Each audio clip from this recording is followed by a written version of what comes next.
In the last few videos, we've been exploring the idea of imaginary and complex numbers, and what we want to do is really put that to work now when we're solving quadratic equations that don't have any real answers. And so, looking at this equation here, we have x squared plus 121 equals 0.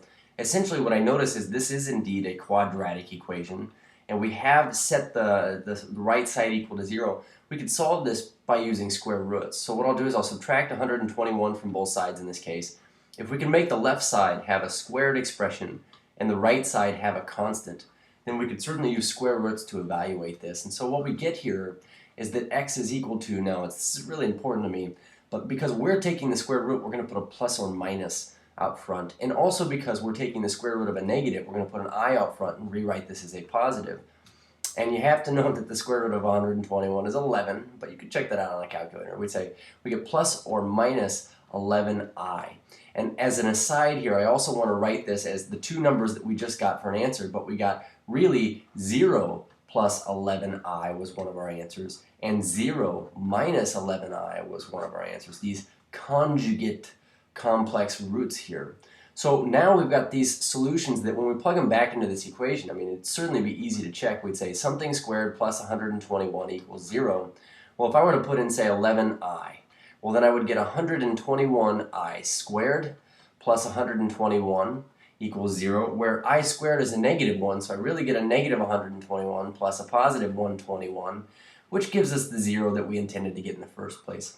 So now that we know how to use these imaginary values proficiently with roots of negatives, then we can find solutions to equations that they don't exist as real numbers, but we can certainly get complex solutions. We can get those. It's fine, okay?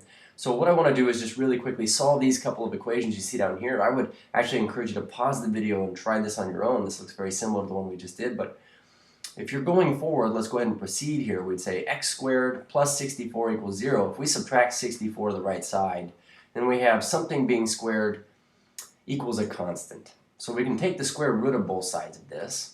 And so I would say x equals, now first things first, I'm going to put a plus or minus I out front and say that this is a positive 64. And because I know the square root of 64, we'd say it's really 8. We'd say plus or minus 8 times the I that was already out front. And if we're going to write this as a complex number in standard form, then we would write 0 as the real part, plus or minus 8i. And these are the two answers we're getting here that are also complex conjugates. Now over here on letter B, again, we want to rewrite it as some expression squared equaling a constant on the right. So before we take the square root of both sides of this, I really want to get rid of this 2 on the left and the right, because then I can take the square root of this squared expression equaling the constant on the right, so negative 24.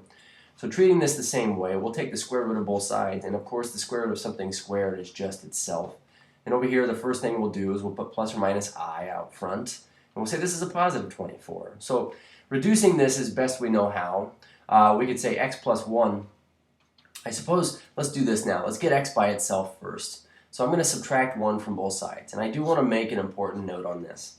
We tend to write this real number part in front of this imaginary number part, which was that I root 24.